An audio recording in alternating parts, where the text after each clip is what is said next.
Hello and welcome to this edition of the Southwest Ohio Magazine with your show hosts Gregg, Curless, and Mary McPhail. Tonight we have a special guest tonight, Rick Crawford, our local Clermont County historian. So be sure to stay tuned. And now here's Gregg, Curless, and Mary McPhail.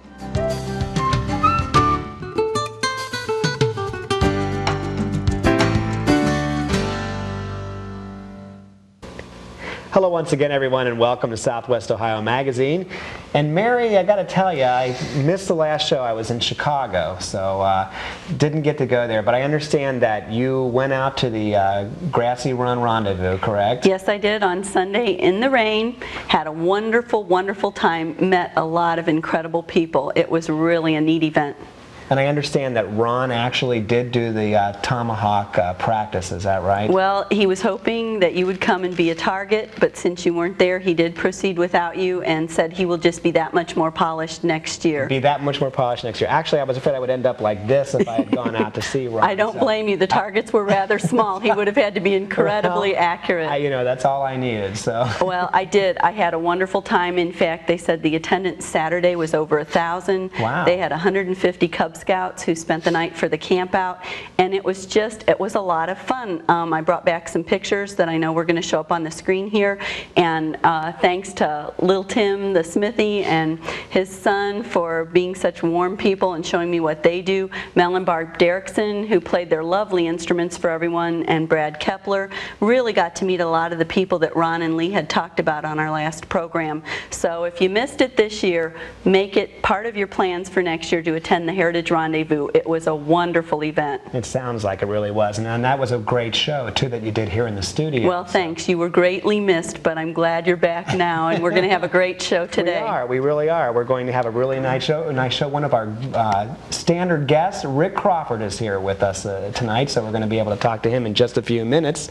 But before we do that, Mary, I want to mention that later on, we're going to be mentioning some great sponsors for Southwest Ohio Magazine that we have, and we'd like to thank those fine folks in advance, and we'll be mentioning their names throughout the program, won't we? That's true, Greg. We've got some wonderful people on board here at Southwest Ohio Magazine, and we're just real proud to welcome them to the program. And isn't it wonderful to be in this new studio? Yes, I love our new studio, and see, now we fill it up. We're both here, and we've got our guest and ready to go. I got to tell you, though, earlier before we went on camera, Rick was trying to open up one of the windows. So well, you know, we'll work with him throughout the show. We'll work with him on that. Anyway, well, let's go right into meeting our guest. Rick, how are you doing, buddy? I'm thrilled to have to be here again. It's always fun. It's nice to have you with us once more. And boy, it has been a busy time for Clermont County the last couple of months, hasn't it? I tell you, as far as the history end of it, there's been plenty of things going on and things coming up. Yeah, and as we mentioned, since the time that we did our Halloween shows back in October, you have become the official Clermont County historian. Isn't that correct? Yes, it's a wonderful job.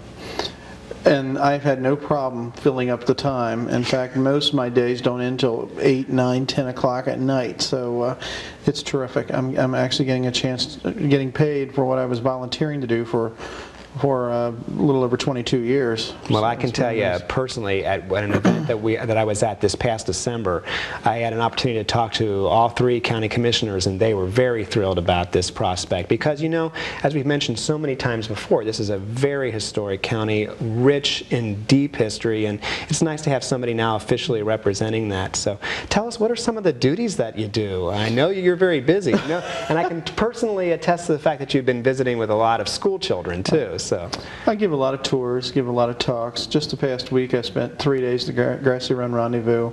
I gave a tour to... You didn't see Ron, the tomahawk guy, did you? No, he didn't ask me to be there. So. Oh, there you go. No, but tell everyone, you did receive a special award, did you not? Yes, I did, for being one of the co-founders of Grassy Run, along with Sharon Brummagem, who also lives here in Amelia. It was thrilling, and what I especially liked about the plaque is the first one that I've ever received that's actually shaped like Clermont County. Oh, wow. So Congratulations. Really it's nice. very well deserved. I know Ron and Lee and all the members of the Heritage Rendezvous talked a lot about your contributions to starting the society and really building it to the great success it's become today. So that's wonderful. It's always been a lot of fun. All this historical stuff has been a lot of fun. It's almost like I should feel guilty in a way, being paid to be having all this kind of fun. It's just because I'm loving every moment of what I'm doing. It's really a lot of fun. But as far as duties, I'm giving tours and working on some brochures and pamphlets and booklets and speaking. And I was mentioning in the past week I spoke at the New Richmond Library, the Milford Library, gave a tour to the some of the National Honor Society over at Live Oak School. As a Grassy Run coming up. Well, I've been to spoke at the or with the Bethel Old Methodist Episcopal Church meeting. Been attending the Bethel Bicentennial meetings, the Williamsburg meetings. Amelia's getting a Centennial committee meeting started. Wow. A lot of things going on. A lot of celebrations coming up in Clermont County. Oh, yes. Tell us a little bit about what you're involved in. Well, we've got the Clermont County Bicentennial coming up here. That's right. As far as the date, it'll be December 6, 2000. We've got an awful lot of different committees and very excited, energetic people getting started, volunteering to be on committees. I'll tell you, if anybody wants to volunteer to be on any of the county bicentennial committees or be involved in any of the action, they should ask for me or June Krager at the Clermont County Convention of Visitors Bureau at 753-7211. And I'm sure we can find something for them to do. We won't have any problem with that. That sounds wonderful. And Clermont County officially becomes 200 years old when? December 6, 2000. Okay. So actually, at the end of our 200 years will also be the end of the end of our second 100 years will be the end of the second millennium. So right. That's so amazing. Won't that be very fun? That will be Lots fun. of celebration, and that would be something that I think people would enjoy being involved in. Oh, yeah. It'll be something you can tell your kids and grandkids that you were part of, and like you said, they can call you and get on board now. Right. And have all that opportunity to meet new friends and work on the committees, and then when it actually comes to fruition, to be there to enjoy it. Well, I'll tell you, it'd be awfully hard to catch the next one. That's true. If you missed this one. That would Hey, be Greg, if short. you're there, just when you get over to the other side, tell us about it, because I don't think we'll be there. Yeah, step into the light. That would be hoping for a lot, wouldn't it? Yeah. Well, I'll tell you what, Rick, we have only touched the surface, and there are a million things that we want to talk about tonight on our program, and we'd like to ask you to stick with us when we come back from our commercials. Would you do that? Very happy to. Looking All forward right. to it. Well, with that, everyone, we'll be right back to Southwest Ohio Magazine right after this. That's great.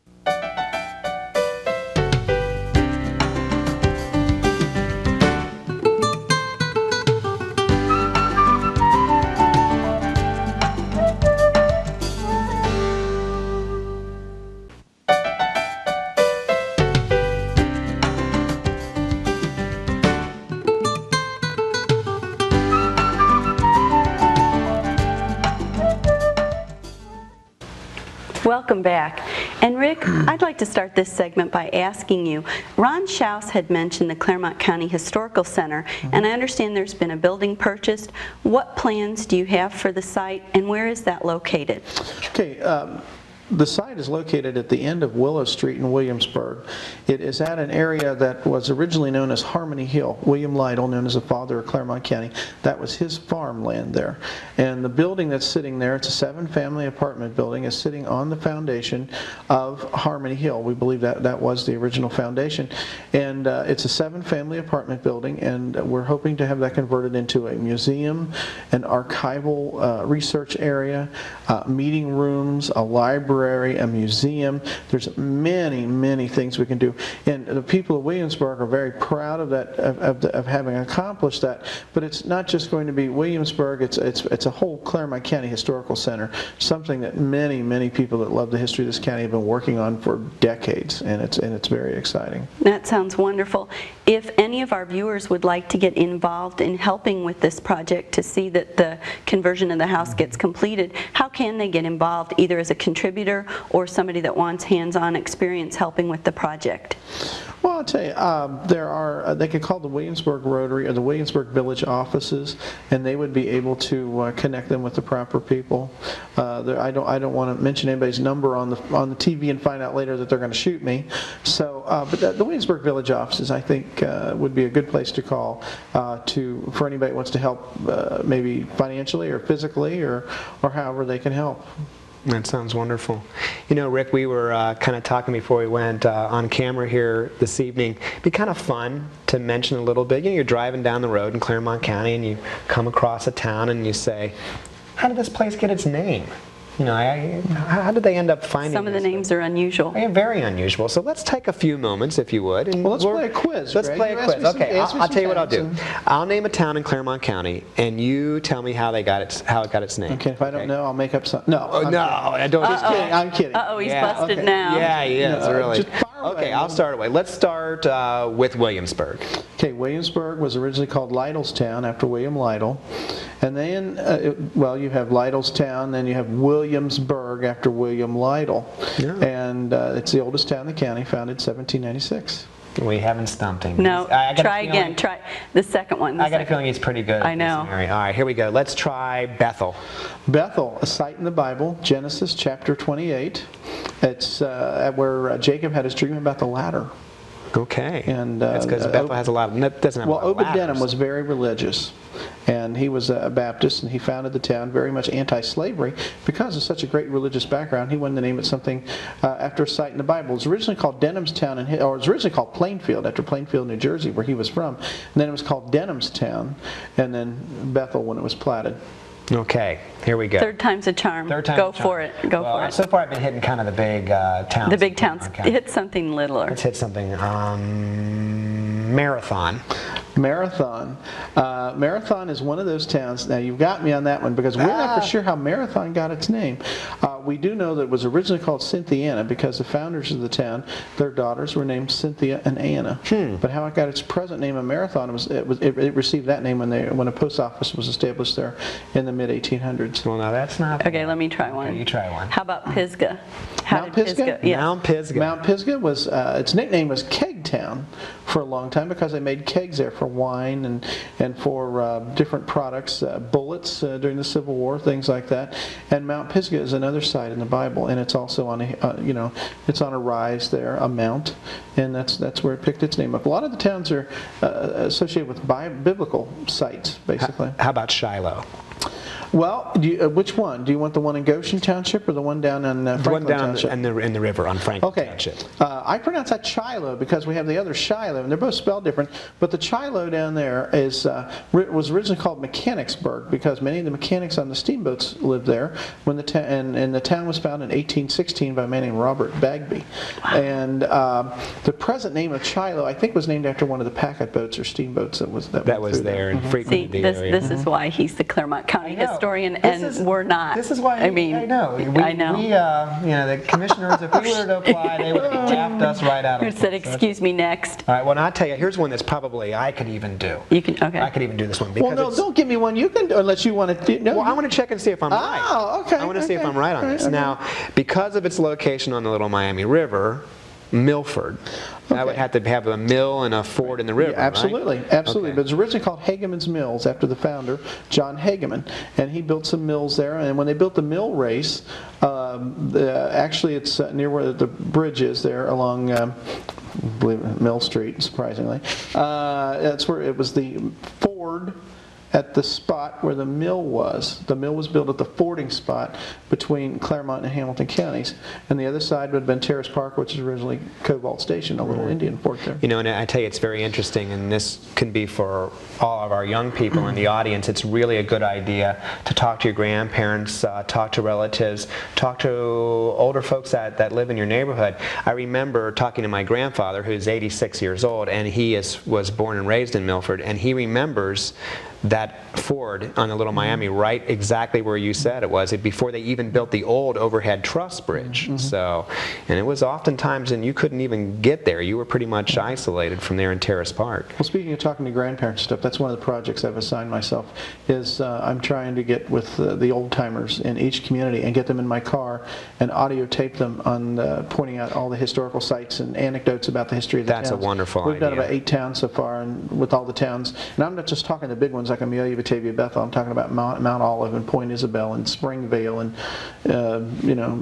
Cedron, whatever. Well, we got So the history can be saved. can be Right. saved. So that Absolutely. That's what I future wanna do. generations can really know some of the anecdotes rather than just the cold hard facts. What were some of the anecdotes about the people? Well, I'm not for sure how long this job's going to last, but I'm trying to squeeze in a little over 200 years in what little time I've got. And I'm working very hard on trying to maintain records so we don't, so if the job doesn't last very long. At least we've got some of it going Right. anyway. And everybody's been very cooperative. Well, okay. Any more towns? Well, let's finish let's finish the couple big ones real quick before we break for commercial here. Okay, let's do the town we're in right now, Amelia. Amelia was originally called Milltown. The parking lot behind the Amelia Methodist Church, there was creeks, very big creeks that ran through the town, and we had a lot of grist mills here. And so the people called it Milltown, and the name slurred into Milton. When they applied for a post office here in 1835, there was already a Milton in the state, and Amelia Bowden ran the tollgate house. The house is still standing, 95 West Main Street. Used to be directly across the street, and Amelia Bowden operated that, and she was a very well-liked lady, and they decided to name it after her? After her. Yeah. Okay, and real quick, New Richmond. New Richmond was named after Richmond, Virginia. The surveyor, a nephew of Jacob Light, who founded the town in September of 1814, was from Richmond, Virginia, and he said, since he surveyed it, he asked him what he would like to name it, and they named it in the honor of where he was from, Richmond, Virginia. This was fun. Don't you think that's fun? This is really a lot of fun. I didn't know any of that, and I certainly didn't know there was an Indian fort in Terrace Park, which sounds... Now, see, I'm going to want to know more about that. This county had two, one down in Washington Township and one up at what today would be 862 Ward's Corner Road, was a Paxton settlement up near Loveland. That's wonderful.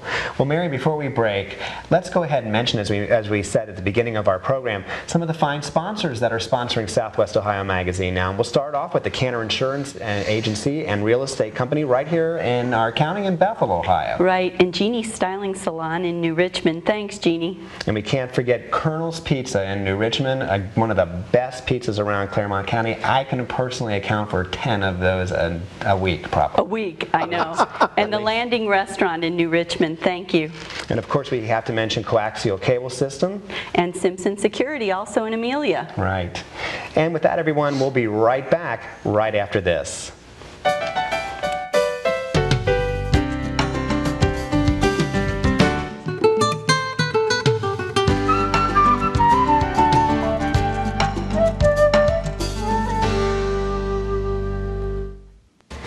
Well, we're back, everyone, and I'll tell you, before we move on to another subject, Rick, I got to do one that's I've always wondered about, and you know, can't believe I didn't ask you this before. So, what about Moscow, Ohio? Did it have anything to do with Moscow in Russia? Yes, it did. Yes, it did. There is a belief that Moscow was named after the capital of Russia, and it wasn't the Soviet Union at the time; it was Russia. That some of the original settlers were French, who arrived here after Napoleon abdicated, and they served with Napoleon. They were supposedly officers in Napoleon's army at the siege of Moscow. And when Napoleon was defeated and then abdicated, many of his men fled to the United States. And some of them arrived here, and I myself and a few other people really firmly believe that may be where the town got its name. Wow. And of course, during the height of the Cold War here in the 60s, it was probably kind of a tough thing for them to... Well, you remember when the Olympics was in Moscow, remember the people in town put up those signs on the end of the town, this is not that Moscow. This is not that Moscow.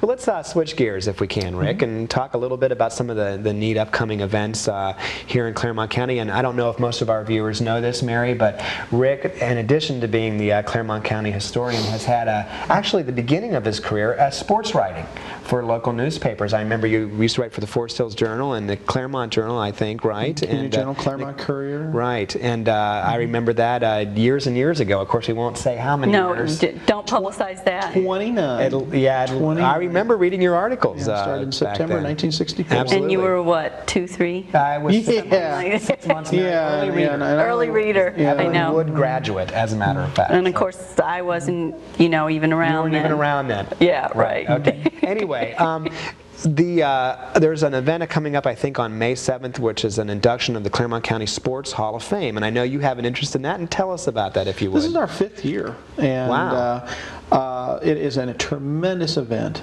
There's a buffet dinner, and we give out induction speeches and then acceptance speeches. A lot of emotion. We've had a lot of tears. We've had a lot of laughs. People thinking they were forgotten by people, and then we've had people come home from as far away as Maine and California, Texas, and they don't miss. They show up to accept these awards, and we're left out basically.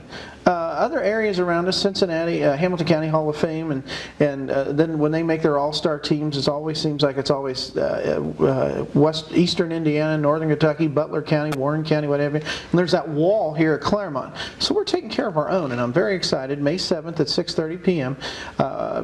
We're going to be having our 5th annual event at U.S. Grant Career Center. And if anybody would like to attend, they are more than welcome to attend. It's $10 a ticket. That includes the banquet and the ceremonies. And if they would like more information on that, they can call me at 753-7211. But if we have a moment, I'd like to tell you who's going to be in this year. Please do. I usually leave out somebody, but I will tell you, we had 222 people nominated this year and 42 finalists. But this year, and I won't name any accolades they've done, but because that would take too long. But we have Mike Blust, Clermont Northeastern class of 74, Gary Denton, Glen Estee class of 74, Paul Dunaway, Goshen class of 90, Peg Hoffman, Amelia class of 79, Dan Hollabaugh, Amelia class of 74, Dan Mullally, Clermont Northeastern class of 85, John Sense, Milford class of 88, Jim Vickers, Williamsburg class of 68, Kenny Voschel, Goshen class of 69, two coaches, Ron Reed, who coached in Richmond from the 60s through into the 80s, and Ken Stewart, who coached in Amelia from the 60s into the 90s. And this year we have a special ceremony. We're putting in 5 people who, in my research on my book on Clermont County sports history, which will be out in 3 years, I hope, we found 5 people that really need to be in it. Everybody's completely forgot about them. And that's Dick Dial, Batavia class of 24, Frank Lillick, Amelia class of 31, Herb Hoberg, Batavia class of 33, Meredith White, Milford class of 36, and J.W. Pruitt, who coached at Williamsburg from 1929 to 1942. Wow, what a distinguished list. I think that's wonderful. And in fact, as Rick said, if any of our viewers are watching and those names are people that you went to school with or people that you know or just neighbors that you want to congratulate on their recognition, give him a call and go out and cheer him on. I think that's wonderful. That is wonderful. We encourage everybody would like to attend to go. It's an incredible event. I can't begin to tell you how much fun it is and how much emotion there is, and people just excited about seeing each other, families show up and friends and former coaches and what have you. Last year we had almost 200 people there. We don't know how many we'll have this year. But now will the folks at Grant be putting on the dinner that evening? Yeah, Ray Forsey, who's head of the department there, does an excellent job. The Grant kids do a great job, and that's why we keep going back. Wow. If it gets too big, which it is getting very near getting too big, we may have to move to another spot. But right now, we're very pleased to be there. And just to say for a quick second, too, Ray Forsey, whom I know very well, and also a good sports figure right here in Clermont County. Your Richmond class of 70, an athlete himself. Very much so. And I have been at several meetings, Mary, out at Grant Vocational School, and they are fantastic with their food. Just wonderful. Put on a great feedback. I'll tell you, they're terrific. They really do. I guess we're all getting the munchies right about now. That's for sure. Well, we're going to wrap up this segment and come back for a close, so we'll stick around with us, would you please? Thank you. All right. Thanks, Rick. And with that, everybody, stay tuned. We'll be right back.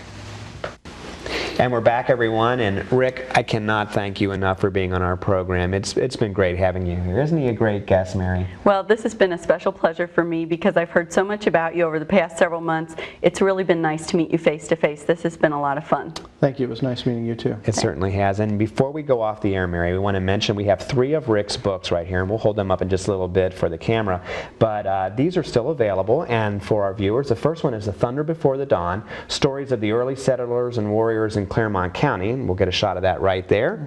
And this is about, I think, the Native Americans in Clermont County. Yeah, it's the Indian history of the county, and thumbnail sketches, about 60-some thumbnail sketches of people who lived here in the county at the time, very prominent.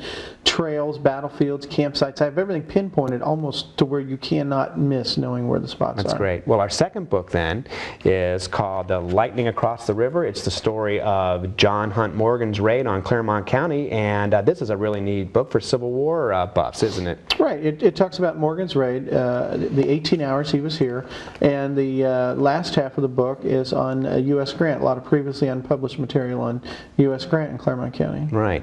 And this last book, which Rick admits has been one of the best sellers, is called Uneasy Spirits, 13 Ghost Stories of Clermont County, and we did 3 of those this past October for Halloween, and this has been a lot of fun doing this book, I'm sure. That's been the best seller by far, by far.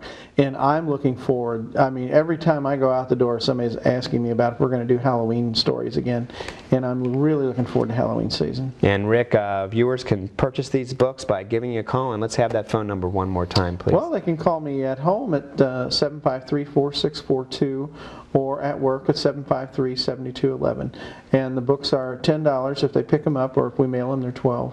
Right. All right. Thank you very much, Rick. It's You're been welcome. a pleasure having you on the show. Thank you. And Mary, this concludes another show here at Southwest Ohio Magazine, and we'd like to thank all of our viewers for watching our program. And as we go off the air, we'll hope you enjoy the list of our fine sponsors for Southwest Ohio Magazine. No doubt about that, Greg. We're really appreciative of all these fine companies sponsoring the program, and we look forward to a lot of more fun programs to do here in our new studio. And this is our first program together in the new studio. That's right, and it's a great one too.